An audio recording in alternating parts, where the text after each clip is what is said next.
السلام علیکم ورحمۃ اللہ وبرکاتہ۔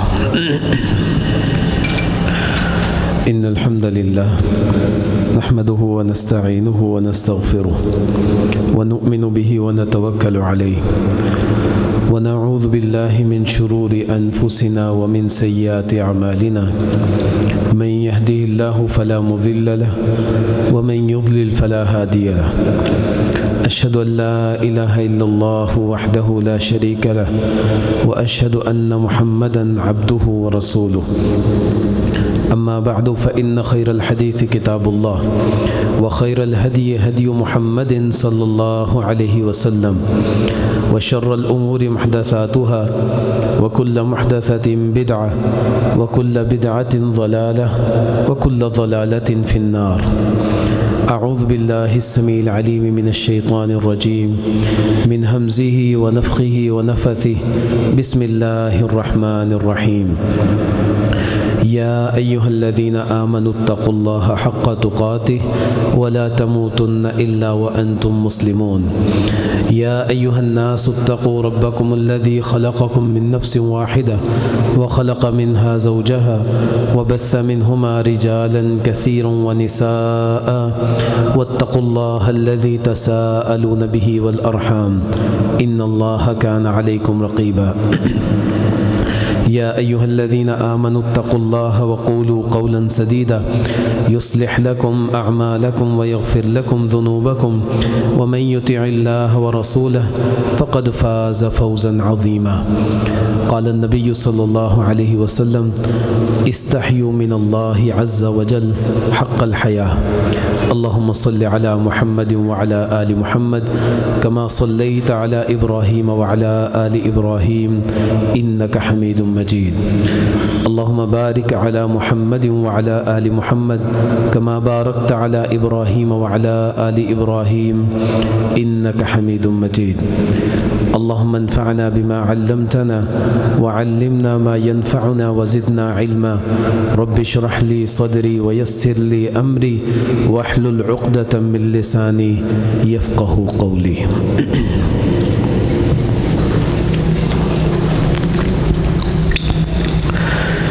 کسی بھی شخص کے اندر شرم و حیا کا پایا جانا یہ اس کی عزت اور وقار میں مزید اضافہ کر دیا کرتا ہے، اور اس کے ساتھ ساتھ یہ اللہ کا ایک بڑا انعام بھی ہے کہ اللہ جس کو یہ عطا کر دے۔ پھر ایک شرم و حیا تو وہ ہے جو ہمارے نزدیک عموماً ایسے شخص کے لیے بولا جاتا ہے جس کا کردار اچھا ہے۔ اگر کوئی شخص اپنی شخصیت کی حفاظت کرتا ہے، اپنی عزت اور عصمت کی حفاظت کرتا ہے، تو کہا جاتا ہے کہ یہ بڑی شرم و حیا والا ہے۔ اور ایک شرم و حیا وہ ہوتی ہے جو ہم کسی بھی ایسے شخص سے جو عمر میں ہم سے بڑا ہے، عہدے میں ہم سے بڑا ہے، علم میں ہم سے زیادہ ہے، اس کے سامنے بیٹھے ہم اس کی شرم و حیا کی وجہ سے کوئی بھی ایسی حرکت نہیں کرتے کہ جس کی وجہ سے وہ ناراض ہو جائے۔ یہ اس کی عزت، اس کا وقار، اس کی شرم ہوتی ہے ہمارے دل میں، جس کا ہم خیال کرتے ہیں۔ اور اسی حدیث، جو حدیث میں نے سابقہ خطبے میں بھی آپ کے سامنے رکھی تھی اور آدھی حدیث ہم نے سنی تھی، اسی کو آج مکمل کرنے کی کوشش کریں گے۔ اس میں اسی شرم و حیا کے حوالے سے بات کی گئی، استحیوا من اللہ عز وجل حق الحیا۔ اللہ سے تم حیا کرو جیسے حیا کرنے کا حق ہے۔ صحابہ کرام نے بھی یہی سمجھا کہ اپنی عزتوں کی حفاظت ہم کرتے ہیں، اور اس حفاظت کی بنا پر ہم حیا کو مکمل طور پر اپنانے والے ہیں۔ تو انہوں نے یہی کہا اللہ کے نبی سے، اللہ کے نبی ہم تو حیا کرتے ہیں۔ نبی کریم صلی اللہ علیہ وسلم نے کیا کہا؟ ایسے نہیں، بلکہ اللہ سے حیا یہ ہے کہ تم اپنے سر اور اس کے دائیں بائیں کی حفاظت کرو، یعنی سر سے متعلقہ جتنے بھی اعضاء ہیں ان کی حفاظت کرو۔ پھر کہا کہ تم اپنے پیٹ اور اس سے متعلقہ جتنی بھی چیزیں ہیں اس کی حفاظت کرو۔ اس میں انسانی صحت آ جاتی ہے، جسمانی صحت ہے، روحانی صحت ہے، مالی معاملات ہیں، یہ سب کچھ اس میں آ جاتے ہیں۔ اور پھر کہا کہ موت کو یاد رکھو، موت کی سختیاں، مرنے کے بعد جو جو معاملات ہیں ان کو یاد رکھو۔ کہا جو یہ کام کرتا ہے وہ اللہ سے حیا کر رہا ہے۔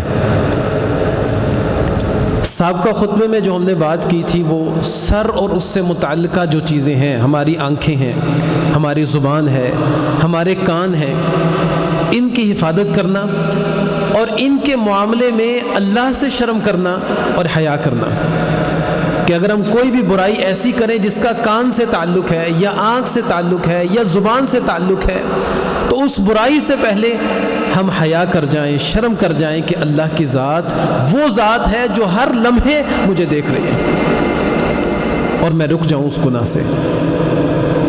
اسی شرم و حیا کے متعلق نبی کریم صلی اللہ علیہ وسلم نے اس حدیث میں بات کی ہے۔ اس کا دوسرا حصہ نبی مکرم صلی اللہ علیہ وسلم نے فرمایا کہ اللہ سے شرم و حیا یہ ہے کہ تم اپنے پیٹ اور اس سے متعلقہ چیزیں اس کا خیال کرو۔ جو ایسا کرتا ہے وہ اللہ سے شرم و حیا کرتا ہے۔ اس میں سب سے پہلی چیز تو جسمانی صحت آ جاتی ہے۔ ہر شخص کے لیے لازم اور ضروری ہے کہ وہ اپنے جسم کا خیال رکھے، اپنی صحت کا خیال رکھے، اور نبی مکرم صلی اللہ علیہ وسلم نے اس کو ہر شخص کے لیے لازم قرار دیا، اور شریعت نے بھی ہر وہ چیز جو انسانی صحت کو نقصان پہنچا دے اس کو حرام قرار دے دیا۔ آپ کسی بھی ایسی چیز کو دیکھیں جو لوگوں کے لیے حرام ہے، اس کا کھانا، اس کا پینا حرام ہے، اس سے متعلق جو بھی چیز ہے اس سے پتہ لگے گا آپ کو کہ یہ انسانی جسم کے لیے شدید نقصان دہ ہے، شریعت نے اس کو جو ہے وہ حرام قرار دے دیا۔ اس کے بعد کے جو مفاسد ہیں وہ اور کسی اور جانب ہے، لیکن سب سے پہلی خرابی جو ہے وہ جسم کے سے متعلقہ ہوتی ہے۔ جیسے شراب ہے، شراب کے بہت ساری خرابیاں موجود ہیں، لیکن سب سے بڑی خرابی انسانی جسم کو نقصان دے گی، اور جب انسانی جسم کو نقصان دے گی اس میں بیماریاں پیدا ہو جائیں گی، وہ سست ہو جائے گا، وہ اللہ کی عبادت نہیں کر پائے گا۔ اور اس صحت کی حفاظت کرنا، انسانی جسم کی حفاظت کرنا، اس کا مقصد بھی اللہ کی عبادت کے اندر چست ہونا ہے۔ جیسے محمد رسول اللہ صلی اللہ علیہ وسلم جب کسی بیمار کی عیادت کرنے کے لیے جاتے تو اس کو دعا دیتے، اس کے لیے اللہ سے دعا کرتے، اللہم اشفی عبدک، اے اللہ تو اپنے بندے کو شفا دے دے، ینک لک عدوک، اس لیے تاکہ یہ تیرے دشمن کے سامنے کھڑا ہو سکے، او یمشی الی صلاح، یا یہ نماز کی طرف چل سکے۔ یعنی دنیاوی مقصد کوئی بیان نہیں کیا اللہ کے نبی نے، جو دعا دے رہے ہیں اللہ تو اپنے اس بندے کو صحت دے دے تاکہ یہ نماز کے لیے چلے اور تیرے دشمن کے سامنے میدان میں کھڑا ہو سکے۔ اور یہ محمد رسول اللہ صلی اللہ علیہ وسلم نے بیان کیا، المؤمن القوی خیر من المؤمن الضعیف، قوی مومن اللہ کے نزدیک بہتر ہے کمزور مومن سے، لیکن شرط یہ ہے کہ قوی مومن مومن ہو، واقعی حقیقت میں وہ دینداری کو اپنانے والا ہو، اپنی قوت کو دین کے لیے استعمال کرتا ہو،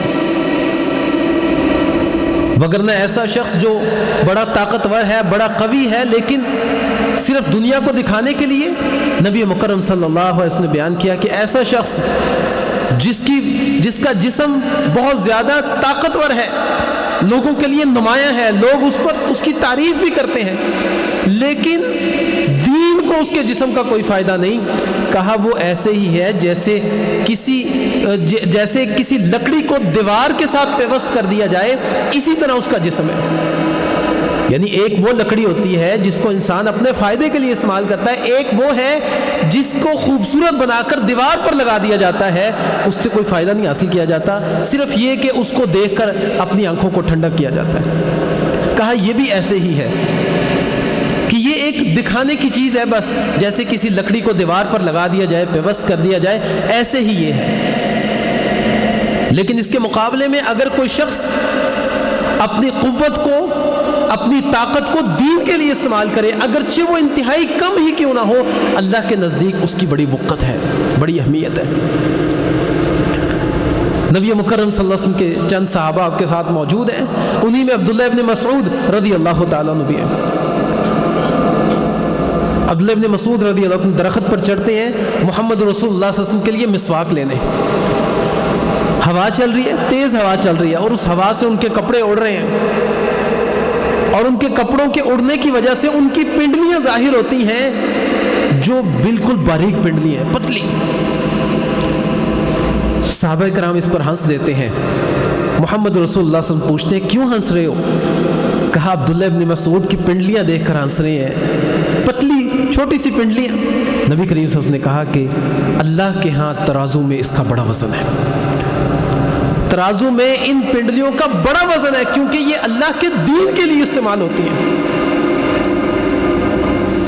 یہاں سے آپ اندازہ لگائیں، ایک وہ شخص جس کی باریک پنڈلیاں ہیں، اللہ کے نبی کہتے ہیں بڑا وزن ہے، اور ایک وہ شخص جو اپنی جسم کی قوت اور طاقت میں بھرپور طاقت رکھتا ہے اور بڑا کمال رکھتا ہے، نبی کریم صلی اللہ علیہ وسلم کہتے ہیں اگر دین کے لیے نہیں ہے تو ایسے ہی ہے جیسے اس لکڑی کی مانند جس کو دیوار کے اندر پیوست کر دیا جائے۔ تو جسمانی صحت کا لحاظ رکھنا، اس کا خیال رکھنا، یہ بھی ہم میں سے ہر شخص کے لیے لازم اور ضروری ہے، اور یہ بڑی اہم نعمتیں ہیں۔ نبی کریم صلی اللہ علیہ وسلم فرماتے ہیں نعمتانی مغبون فیہما کثیر من الناس، دو نعمتیں ایسی ہیں جو بڑی اہم ہیں، اور جس قدر وہ اہم ہیں اسی قدر لوگ اس میں غفلت کرتے ہیں۔ الصحۃ والفراغ، ایک انسانی صحت ہے اور دوسرا فارغ وقت ہے۔ انسانی صحت کی بڑی اہمیت ہے اور فارغ وقت کی بھی بڑی اہمیت ہے۔ آپ محمد رسول اللہ صلی اللہ علیہ وسلم کی تعلیمات کو اٹھا کر دیکھ لیں، ان تعلیمات میں ایک بڑا حصہ وہ طب کو حاصل ہے۔ اللہ کے نبی لوگوں کو جو ہے وہ علاج کے طریقے بتا رہے ہیں، نبی کریم صلی اللہ علیہ وسلم ایسی چیزیں بتا رہے ہیں جن کے ذریعے جسم کو قوت دی جاتی ہے، طاقت دی جاتی ہے۔ لوگ نبی کریم صلی اللہ علیہ وسلم کے پاس آتے ہیں، اپنے بیماروں کے لیے اللہ کے نبی سے دعا بھی کرواتے ہیں، پھر نبی کریم صلی اللہ علیہ وسلم دعا کے ساتھ ساتھ ان کو ایسی چیزیں بھی بتاتے ہیں جن کے ذریعے سے اللہ تعالیٰ ان کو صحت دے دیتے ہیں۔ جیسے نبی کریم صلی اللہ علیہ وسلم نے فرمایا تمہارے لیے دو چیزوں میں شفا رکھی گئی ہے، ایک قرآن ہے اور ایک شہد ہے۔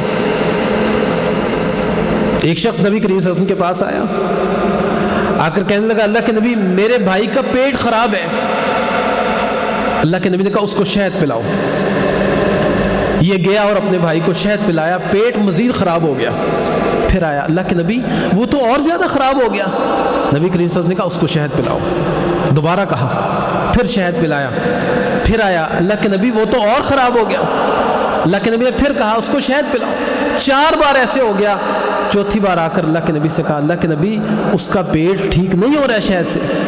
نبی کریم صلی اللہ علیہ وسلم نے فرمایا کہ اللہ نے سچ کہا ہے، اللہ کے فرمان جھوٹا نہیں ہو سکتا، تیرے بھائی کا پیٹ جھوٹ بولتا ہے۔ یعنی اس کی بیماری کے لیے جو مقدار اس کو چاہیے شاید وہ مقدار پوری نہیں ہوئی، جاؤ اس کو اور شہد پلاؤ۔ اس بار وہ گیا تو اور شہد پلایا تو آ کر کہنے لگا اللہ کے نبی اس کا پیٹ ٹھیک ہو گیا۔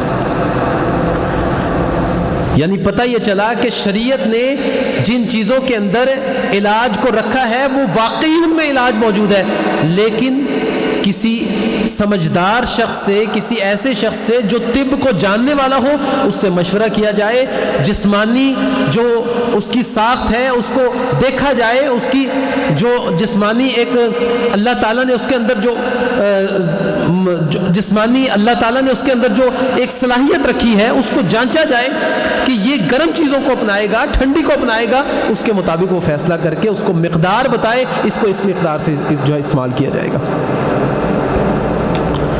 اور نبی کریم صلی اللہ علیہ وسلم ایسے ہی صحابہ کرام کو یہ دونوں چیزیں سکھاتے، دم بھی سکھاتے، دوا کے، اور دوا جو چیزیں انسانی صحت کے لیے فائدہ مند ثابت ہو سکتی ہیں وہ چیزیں بھی اللہ کے نبی لوگوں کو بتایا کرتے تھے۔ حتیٰ کہ نبی مکرم صلی اللہ علیہ وسلم کے ایک صحابی نے سورہ فاتحہ پڑھ کر دم کیا ایک جگہ پر، بندہ ٹھیک ہو گیا، انہوں نے اس دم کے عوض بکریاں لی، باقی صحابہ نے اس کو لینے سے انکار کر دیا، کہا اللہ کے نبی سے پوچھیں گے۔ نبی کریم صلی اللہ علیہ وسلم کے پاس آیا، اللہ کے نبی ہمارے اس ساتھی نے ایک شخص کو دم کیا جس کو کسی چیز نے کاٹ لیا تھا، سورہ فاتحہ پڑھ کر دم کیا اور اس کے بدلے میں بکریاں لی ہیں۔ نبی کریم صلی اللہ علیہ وسلم نے کہا تمہیں کس نے کہا کہ سورہ فاتحہ میں جو ہے وہ اللہ تعالیٰ نے شفا رکھی؟ کہا اللہ کے نبی مجھے پتا تھا۔ کہا ٹھیک ہے، ان بکریوں کو آپس میں تقسیم کر لو اور میرا حصہ بھی رکھنا پھر اس میں۔ تو اس لیے انسانی جسم کی حفاظت کرنا، صحت کی حفاظت کرنا، دین نے اس کو لازم قرار دیا ہے۔ اور محمد رسول اللہ صلی اللہ علیہ وسلم نے بیان کیا کہ اللہ تعالیٰ نے ہر ایک بیماری جو ہے نا اس کی دوا جو ہے، اس کی شفا جو ہے اللہ نے وہ رکھی ہے، اس کو تلاش کرو۔ ہاں ایک بیماری ہے جس کی شفا اللہ نے نہیں رکھی، جو ٹھیک نہیں ہو سکتی۔ صحابہ کرام نے پوچھا اللہ کے نبی وہ کون سی؟ کہا الحرم، بڑھاپا، یعنی جوانی چلی گئی، اب دوبارہ جوانی نہیں آئے گی، بڑھاپا آ گیا، اب کوئی ایسی دوا نہیں ہے جو تمہارے بڑھاپے کو ختم کر دے۔ اور اگر دیکھا جائے تو اللہ نے اس بیماری کی جو دوا نہیں رکھی بڑھاپے کو ختم کرنے کی، یہ نہ رکھنا بھی ہمارے لیے ایک نعمت سے کم نہیں ہے، اللہ تعالیٰ کا بڑا انعام ہے کہ ایک وہ شخص جو غفلت میں زندگی گزار دیتا ہے، آخر کار جب بوڑھا ہو جاتا ہے تو وہ اپنی غفلت کو چھوڑ دیتا ہے، اللہ کی طرف متوجہ ہو جاتا ہے۔ اگر اس کی بھی اللہ دوا رکھ دیتا اور دوبارہ جوانی پھر جوانی پھر جوانی، تو شاید گناہ کرنے والا ساری زندگی گناہ کرتا رہتا اور کبھی بھی وہ اللہ کی طرف متوجہ نہ ہوتا۔ تو بڑھاپا بھی اللہ کی طرف سے، اگر بڑھاپے کی کوئی دوا نہیں رکھی گئی تو مطلب یہ اللہ کی طرف سے ایک انعام ہے، اللہ تعالیٰ نے اس میں بڑی حکمت رکھی۔ اور اسی طرح محمد رسول اللہ صلی اللہ علیہ وسلم نے صحت کو، ایسا شخص جو قوت اور صحت کے ساتھ دن گزارتا ہے، رات کو سوتا ہے تو صبح اپنی اس صحت کے ساتھ اٹھتا ہے، اللہ کے نبی نے کہا کہ یہ اللہ کی طرف سے ایک بڑے انعام پر ہے، سب کچھ مل گیا اس کو۔ نبی کریم صلی اللہ علیہ وسلم نے جو شخص صبح کرتا ہے اس حالت میں کہ اس کے اعضاء بالکل ٹھیک ہیں، اس کی قوت طاقت بالکل ٹھیک ہے، اس کو کوئی بیماری لاحق نہیں ہوئی ساری رات میں، اور ایک دن کا کھانا اس کے پاس موجود ہے، یہ تو ایسے ہی ہے حیزت لہ الدنیا، اس کو ساری دنیا سمیٹ کر دے دی گئی۔ جس کو ساری رات میں کوئی بیماری لاحق نہیں ہوئی، اس کی قوت کو اللہ نے برقرار رکھا، صبح اٹھا تو صحیح حالت میں اٹھا، اور ایک دن کا راشن بھی موجود ہے، کہا اللہ نے اس کو ساری دنیا سمیٹ کر دے دی، اتنا بڑا انعام اللہ کا اس پر۔ اسی لیے نبی کریم صلی اللہ علیہ وسلم صبح اٹھتے تھے تو دعا پڑھتے، الحمدللہ الذی عافانی فی جسدی ورد علی روحی وأذن لی بذکرہ، تمام تعریفیں اس رب کے لیے جس نے میرے جسم کو عافیت کے ساتھ اٹھایا، میری روح کو دوبارہ لوٹا دیا، وأذن لی بذکرہ، اور اپنا ذکر کرنے کی مجھے اجازت دے دی، ایک اور موقع اللہ نے دے دیا، کہا تمام تعریفیں اس اللہ کے لیے۔ تو اس لیے جسمانی صحت کا خیال کرنا یہ ہم میں سے ہر شخص کے لیے لازم اور ضروری ہے۔ اس کے ساتھ ساتھ جسمانی صحت میں ایک چیز، یعنی اس کو برقرار رکھنے کے لیے ایک چیز بڑا اہم کردار ادا کرتی ہے، اور وہ ہے کم کھانا۔ جو شخص بہت زیادہ کھاتا ہے بڑی جلدی بیماریاں اس کو پکڑ لیتی ہیں، اور نبی کریم صلی اللہ علیہ وسلم نے یہ کہا کہ ابن آدم کو چند لقمے کافی ہیں جو اس کی کمر کو سیدھا رکھیں، چند لقمے ابن آدم کو کافی ہیں جو اس کی کمر کو سیدھا رکھیں، اور جس کی زندگی کا مقصد ہی کھانا ہے، اس کے بارے میں اللہ کے نبی کہتے ہیں کہ کبھی بھی اس کا پیٹ نہیں بھرے گا۔ وہ شخص جس کا مقصد ہی کھانا ہے وہ کھاتا رہے گا کھاتا رہے گا، کبھی بھی اس کا پیٹ نہیں بھرے گا، حتیٰ کہ قبر کی مٹی ہی اس کے پیٹ کو بھرے گی، کوئی اور چیز نہیں بھرے گی۔ اور ایک حدیث میں اللہ کے نبی نے یہ کہا کہ مجھے تمہارے متعلق ایک چیز کا بڑا ڈر ہے، بڑا خوف ہے، ایک بڑا فتنہ جس میں تم مبتلا ہو جاؤ گے، وہ مالداری ہے۔ تمہارے پاس مال آ جائے گا، تم اس کو بجائے اس کے کہ دیکھو حلال اور حرام کی تمیز کرتے ہوئے، اس تمیز کو ختم کرتے ہوئے تم اس کو حاصل کرو گے، اس کو کھاؤ گے اور حد سے بڑھ جاؤ گے۔ یہاں پر ایک شخص نے نبی کریم صلی اللہ علیہ وسلم سے سوال کیا، اللہ کے نبی اَوَ یأتی بالخیر، اللہ کے نبی جو خیر ہے یعنی مال کا ملنا یہ تو خیر ہے، تو کیا ایسا بھی ہے کہ خیر اپنے ساتھ شر کو لے آئے؟ ایسا ممکن ہے؟ نبی کریم صلی اللہ علیہ وسلم نے اپنے سر کو جھکا لیا۔ صحابہ کرام کہتے ہیں اللہ کے نبی خاموش ہو گئے اور اپنے سر کو جھکا لیا۔ ہم نے محسوس کیا کہ نبی کریم صلی اللہ علیہ وسلم کے اوپر وحی نازل ہو رہی ہے، اور ہم میں سے بھی ہر شخص خاموش ہو گیا، اور حتیٰ کہ اتنا خاموش کہ کسی شخص نے اپنی جگہ سے حرکت نہیں کی۔ اگر سروں پر پرندے بیٹھ جاتے تو وہ بیٹھے رہتے۔ کچھ دیر کے بعد اللہ کے نبی نے اپنے سر کو اٹھایا، اپنا پسینہ صاف کیا، کہا کدھر ہے وہ شخص جو سوال کر رہا تھا؟ اس شخص نے کہا اللہ کے نبی میں ہوں، میں نے پوچھا تھا۔ نبی کریم صلی اللہ علیہ وسلم نے کہا کہ خیر تو ہمیشہ خیر ہی لاتی ہے، خیر کبھی شر نہیں لاتی، لیکن اس کا بے جا استعمال اور بہت زیادہ استعمال جو انسان کے لیے نقصان دہ ثابت ہو جائے وہ اس کے لیے اس خیر کو بھی شر بنا دیتی ہے۔ پھر اللہ کے نبی نے مثال دی، کہا ایسے ہی ہے جیسے بہار کے موسم میں جب زمین ہریالی سے بھر جاتی ہے تو کوئی جانور خوش ہو جائے کہ ہر طرف ہریالی ہی ہریالی ہے، اور وہ اس ہریالی کو اتنا کھائے کہ وہ اپنی طاقت اور قوت سے زیادہ کھا لے، وہ بیمار ہو جائے گا، ممکن ہے اس کی موت واقع ہو جائے۔ لیکن ایسا شخص جو اس کو، ایسا جانور جو اس کو اپنی قوت اور طاقت کے مطابق کھائے، پھر دھوپ میں کھڑا ہو جائے، اس کو ہضم کرے اور پھر دوبارہ آ کر کھا لے، کہا یہ جانور صحت مند رہے گا۔ کہا اسی طرح تمہارے مال کی مثال ہے، جتنا تمہیں چاہیے اتنا حاصل کرو، اس سے زیادہ لوگے اور ہر وقت اس کو سمیٹنا اور ہر وقت کھانا پینا، کہا تو یہ تمہارے لیے نقصان کا باعث ہوگا۔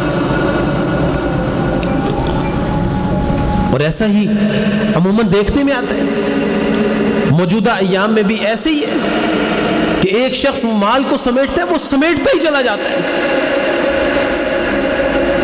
حتیٰ کہ اتنا مال ہے کہ سال ہا سال بھی کھائے تو ختم نہ ہو، لیکن اس کے باوجود وہ حلال اور حرام کی تمیز نہیں کرتا۔ اور نبی مکرم صلی اللہ علیہ وسلم نے بیان کیا تھا، اللہ کے نبی نے کہا کہ تم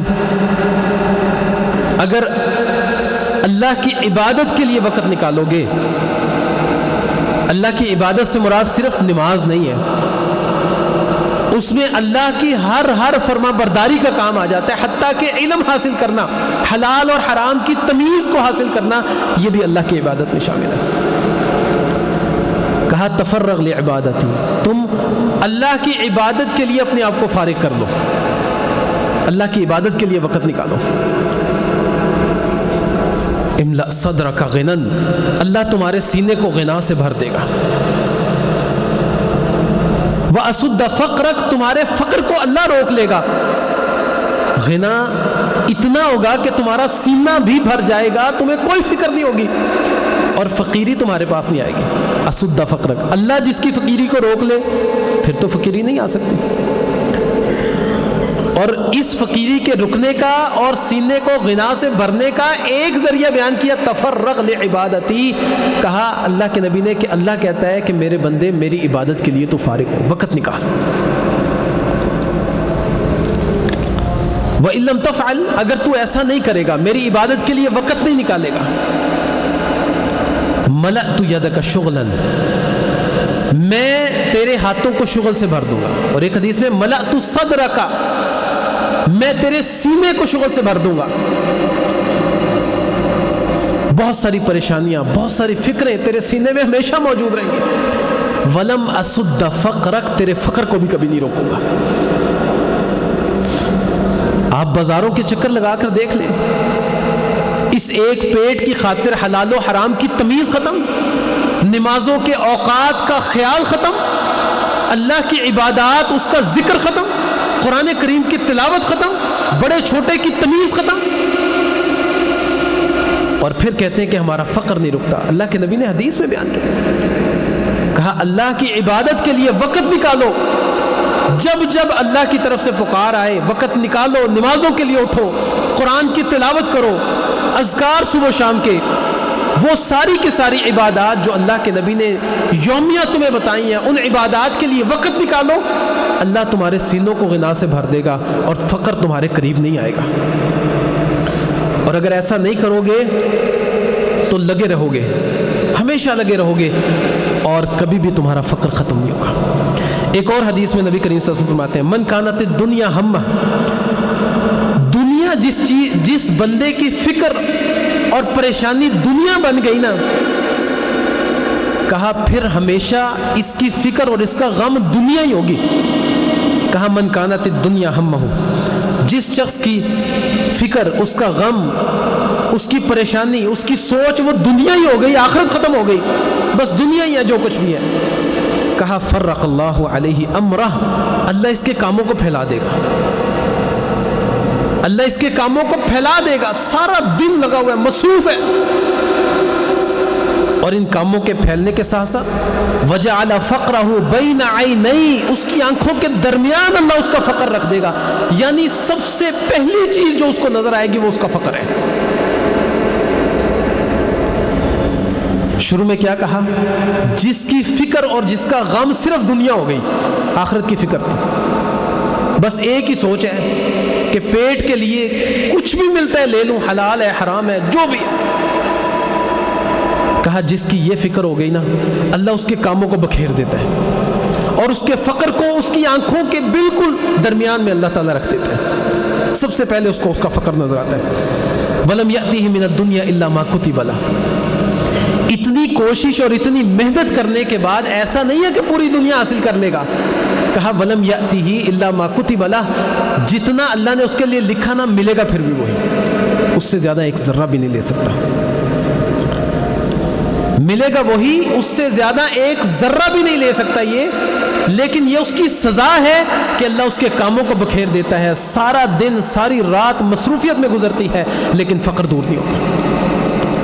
اور پھر اللہ کے نبی نے فرمایا وَمَنْ كَانَتِ الْآخِرَةُ نِيَّتَهُ، اور آخرت جس کی نیت بن گئی، جس کی سوچ اور فکر آخرت ہے، میں آخرت کو سنوار لوں، میری عبادات ہے وہ میری آخرت کو ٹھیک کر دے، میرا کاروبار ہے وہ بھی اس قدر بہترین ہونا چاہیے کہ وہ میری آخرت کو دور کر دے، آخرت کو درست کر دے۔ کہا جس کی فکر اور جس کا غم آخرت بن گئی، ہمیشہ یہ سوچتا ہے کہ میری آخرت درست ہو جائے، اللہ کہتے ہیں، نبی کریم صلی اللہ علیہ وسلم نے فرمایا کہ جمع اللہ لہو امرہ، اللہ اس کے کاموں کو جمع کر دیتا ہے، بکھرے ہوئے کاموں کو اللہ ایک جگہ جمع کر دیتا ہے، وہ کام جو سارا دن میں ہونے ہیں وہ 2 گھنٹے میں ہو جاتے ہیں۔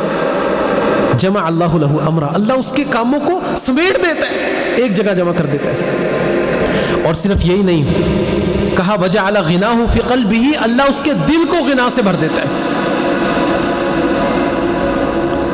اب کاموں کو بھی سمیٹ دیا، دل بھی غنا سے بھر گیا، اور دنیا کتنی ملے گی؟ دنیا کہا اللہ نے جو اس کے لیے لکھا ملے گا اس کو بھی وہی، لیکن کیسے ملے گا؟ کہا وَأَتَتْهُ الدُّنْيَا وَهِيَ رَاغِمَةٌ، دنیا اس کے پاس آئے گی، اس کا حصہ اس کے پاس آئے گا ذلیل و خوار ہو کر، یعنی دنیا اس کے پیچھے بھاگے گی، وہ دنیا کے پیچھے نہیں بھاگے گا۔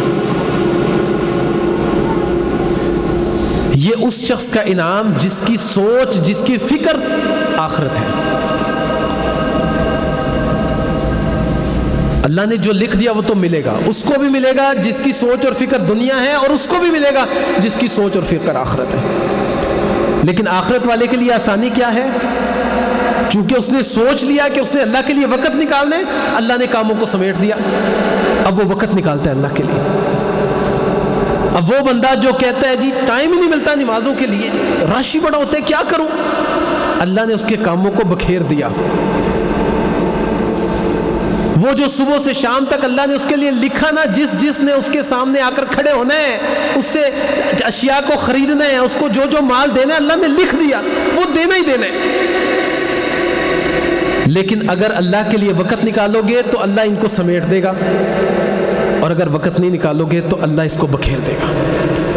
یہ حدیث ہے محمد رسول اللہ صلی اللہ علیہ وسلم کی، جس میں کسی طرح سے کوئی شک نہیں کیا جا سکتا۔ اور اسی طرح نبی مکرم صلی اللہ علیہ وسلم نے ایک اور حدیث میں بیان کیا کہا 3 قسم کے لوگ ایسے ہیں اللہ قیامت کے دن ان سے کلام نہیں کرے گا، بات نہیں کرے گا اللہ. اور صرف ایسا نہیں ہے کہ اللہ ان سے کلام نہ کرے، اللہ نظر رحمت سے ان کو دیکھے گا بھی نہیں. اور تیسری سزا اللہ ان کو پاک بھی نہیں کرے گا، اور چوتھی سزا ان کے لیے دردناک عذاب ہے. اس میں پہلا شخص وہ بندہ جس کے پاس اضافی کوئی چیز موجود ہے، اس کی ضرورت سے زیادہ ہے لیکن لوگوں کو نہیں دیتا. اللہ کے نبی نے یہاں پر اس حدیث میں پانی کا ذکر کیا ہے، کہا جس کے پاس اضافی پانی موجود ہے، لوگوں کو ضرورت ہے، نہیں دیتا. محدثین کہتے ہیں کہ اضافی پانی حدیث کے الفاظ ہیں، لیکن اس پر قیاس کیا جائے گا باقی چیزوں کو. اضافی چیزیں موجود ہیں، لوگوں کو ضرورت ہے، یہ نہیں دیتا. اور دوسری چیز کہا وہ بندہ جو اپنا مال فروخت کر رہا ہے اور وہ قسم اٹھاتا ہے کہ مجھے تو اتنے میں ملا ہے یہ مال. یا اللہ کے نبی کی ایک حدیث کے الفاظ ہیں کہ وہ قسم اٹھاتا ہے کہ اتنے میں تو میرا مال بک رہا تھا، میں نے نہیں دیا، لیکن وہ جھوٹی قسم اٹھا رہا ہے. اپنے مال کو بیچنے کے لیے جھوٹی قسم اٹھاتا ہے. مقصد کیا ہے؟ مال کو حاصل کرنا، اضافی مال کو حاصل کرنا. کہا اللہ نہ کلام کرے گا، نہ اس کو دیکھے گا قیامت کے دن، نہ اس کو پاک کرے گا، اور دردناک عذاب ہے اس کے لیے. اور تیسرا وہ بندہ جو اپنے امیر، اپنے امام کی بیعت کرتا ہے صرف اور صرف دنیا کے لیے، اخلاص کے ساتھ نہیں. ایسا نہیں کہ وہ لوگوں کو خیر پہنچانا چاہتا ہے، اگر اس کو دنیا ملتی ہے تو قائم رہتا ہے، نہیں ملتی تو وہ بغاوت کر جاتا ہے. اگر ان تینوں کو دیکھیں تو تینوں کا تعلق دنیا سے ہے. اور بھی احادیث ہیں جن میں 3 لوگوں کا اللہ کے نبی نے ذکر کیا ہے، لیکن ان تینوں، یہ جو 3 لوگ ہیں، ان تینوں کا تعلق دنیا کو حاصل کرنا، اس کے لیے مرنا. تو نبی کریم صلی اللہ علیہ وسلم نے ایسے شخص کے لیے وعید بیان کی ہے بڑی. تو یہ حدیث ہمیں اس کا بھرپور خیال کرنا چاہیے، بلکہ اس حدیث کو یاد کریں. ہمیشہ یہ حدیث ہمارے سامنے ہونی چاہیے، استحیوا من اللہ عز وجل حق الحیا.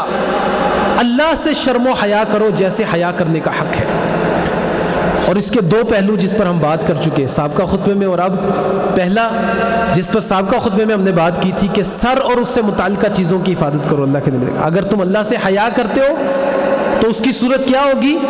اس میں 3 باتیں اللہ کے نبی نے ذکر کی. پہلی سر اور اس سے متعلقہ چیزوں کی حفاظت، دوسری پیٹ اور اس سے متعلقہ چیزوں کی حفاظت، اور تیسری موت اور اس کے احوال اور آخرت کی تیاری. اس کے متعلق انشاءاللہ آئندہ خطبے میں بات کریں گے. اللہ تعالیٰ عمل کرنے کی توفیق عطا فرمائے. اقول قولی ھذا واستغفر اللہ لي ولكم.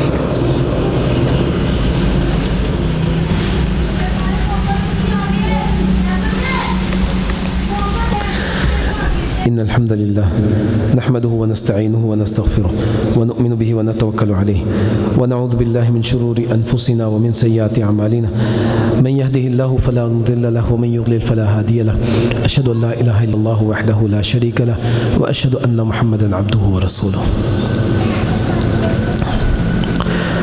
ہم نے جو آغاز میں انسانی جسم کے حوالے سے بات کی ہے اور اس کی صحت کے حوالے سے، اس میں ایک بات بہت زیادہ اہم ہے، اور وہ یہ ہے کہ ہمیشہ آپ اس چیز کے متعلق بات کریں جس کے متعلق آپ کو پورا علم ہے. ہمارے ہاں عموماً بہت سارے لوگوں میں یہ چیز پائی جاتی ہے کہ وہ کسی بھی چیز کے متعلق کو تھوڑا بہت کو 2-4 باتیں پڑھتے ہیں تو وہ اپنے آپ کو بہت بڑا سمجھنے لگتے ہیں. کسی بھی بیمار کے پاس جا کر بیٹھیں گے، اس کو مشورے دینے شروع کر دیں گے، اب تم یہ استعمال کر لو، اب یہ استعمال کر لو. کسی بھی جگہ پر بیٹھے ہیں، کسی شخص نے کسی عالم سے کوئی مسئلہ پوچھ لیا، عالم ابھی بولا نہیں ہے، وہ خاموش ہے، کوئی درمیان سے بندہ بولتا ہے جی میں بتاؤں جی. تو ایسا ہمیں نہیں کرنا چاہیے.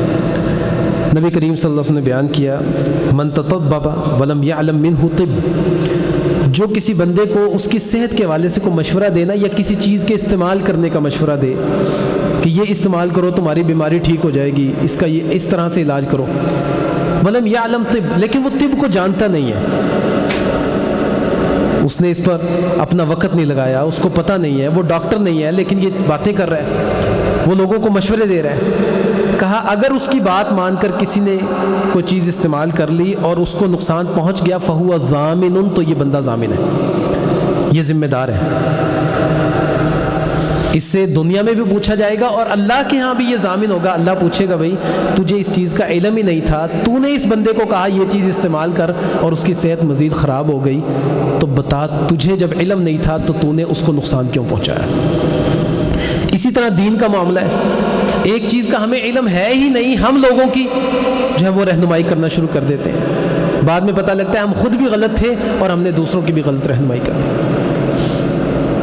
ہاں بھلائی پر رہنمائی کرنا بہت اچھی بات ہے، لیکن آپ اس کا علم حاصل کریں پہلے۔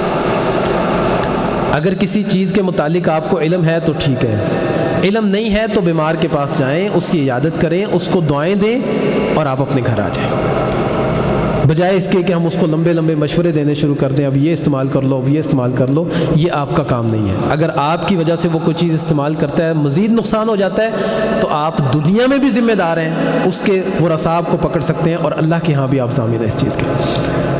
تو ہر میدان میں ہمیں یہ خیال کرنا چاہیے، علم کے میدان میں بھی اور باقی سارے میدانوں میں بھی، جس چیز کا علم ہے اسی کے متعلق آپ بولیں، کسی اور چیز کے متعلق نہ بولیں۔ اللہ تعالی ہم سب کے ساتھ خیر والا معاملہ کرے، اللہ تعالی ہم سب کو دین اسلام کو سمجھنے والا، اس کے مطابق عمل کرنے والا بنا دے، اللہ تعالی ہمارے بیماروں کو صحت کاملہ عاجلہ عطا فرما دے، اللہ تعالی ہمارے فوت شدگان خصوصاً بزرگ کل فوت ہوئے ہیں، اللہ تعالی ان کی مغفرت کرے، باقی جتنے بھی مسلمان ایمان کی حالت میں اللہ کے پاس جا چکے، اللہ تعالی سب کی منزلوں کو آسان کر دے، سب کی قبروں کو منور فرمائے اللہ تعالی، اور ہم سب کے ساتھ خیر والا معاملہ کرے، ہر طرح کے شر سے اللہ ہم سب کو محفوظ رکھے۔ سبحان ربک رب العزت عما یصفون وسلام علی المرسلین والحمد للہ رب العالمین۔